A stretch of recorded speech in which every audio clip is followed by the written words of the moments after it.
The difference in a Lotus and a Cooper was if you were good enough, the Lotus was faster. It was exciting. Of course, you had Jim Clark, of course, but there's Graham Hill and Dan Gurney and Jack Brabham, and they're all, you know, good racers and people who had a go. It was great times. We're celebrating 60 years of Formula One Grand Prix racing here at historic Silverstone. We've collected together 6 running cars representing each of those decades. Last time out, you'd have seen me grappling with the Maserati 250F. Today, it's the iconic Lotus 49, driven by the great Jim Clark.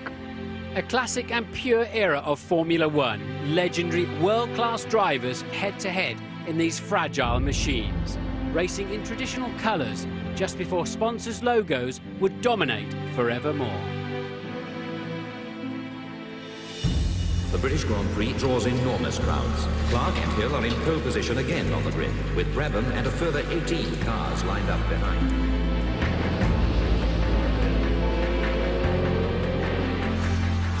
Jim Clark is now approaching his final lap, and all are willing him to the checkered flag. This is the moment shared by thousands and relished by the Ford and Lotus camp.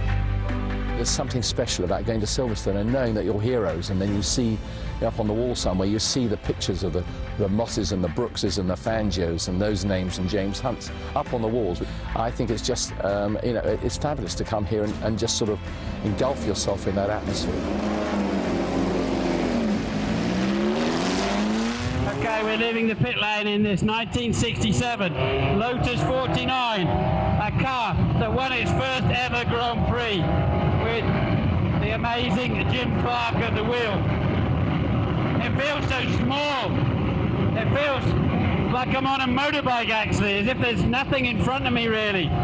Just an awful lot of performance behind me. 400 horsepower. The iconic Cosworth V8 Formula One engine. I can see why this car suddenly moved the whole game forward.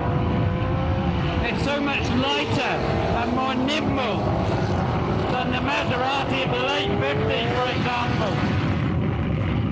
Nice little gearbox, you have to use it sequentially. Brakes a little bit dead. Engine is very drivable, very tractable. That lovely DFE sound. The whole car just slides across the road, but it is in balance, it is in unison. Just open her up a bit now. I can see why Clark so enjoyed just turning up and thrashing everybody in this car. It was the beginning of an era.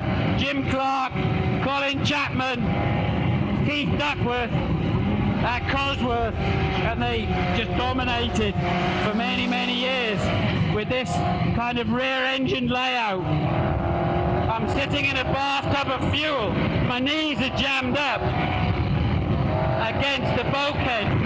No doubt about it, you do feel exposed in these cars, but they become, after a while, rewarding.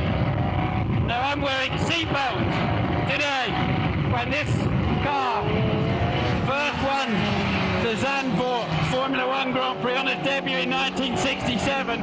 For sure then, they did not have seatbelts. What a lovely sound from that Cosworth engine. Well, it's certainly been a pleasure. I felt slightly tentative in this car, in that it seems very keen to try to spin off, but there's a purity about it, a nimbleness. The engine is a peach.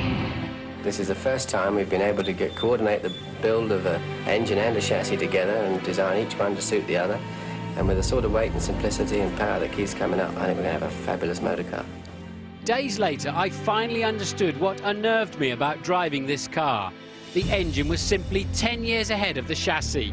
Apparently, even Jim Clark was much happier when they later added wings and better tyres. But as design genius Colin Chapman rightly said, it's a fabulous motor car.